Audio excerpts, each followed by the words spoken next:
নন্দকুমারে ভয়ঙ্করভাবে আক্রান্ত দুধেল গাইদের হাতে তৃণমূল কংগ্রেসের নেত্রী।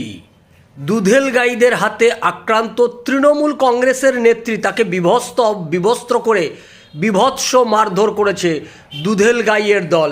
আক্রান্ত তৃণমূল কংগ্রেসের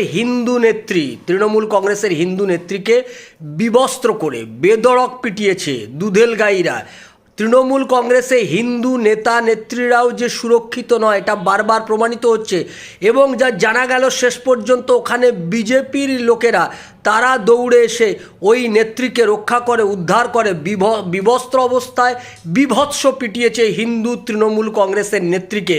নন্দকুমার, পূর্ব মেদিনীপুর জেলার নন্দকুমারে দুধেল গাইদের দ্বারা আক্রান্ত এই তৃণমূল কংগ্রেসের নেত্রী।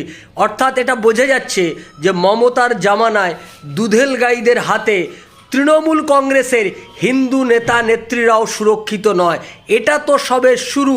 যত দিন গড়াবে এই তৃণমূল কংগ্রেস দলটা, আসলে এটা শেষ পর্যন্ত মুসলিম লীগে পরিণত হবে, আর এই দলে হিন্দু নেতা নেত্রীরা ব্রাত্য হয়ে যাবে। এটাই হবে এই দলের ভবিষ্যৎ।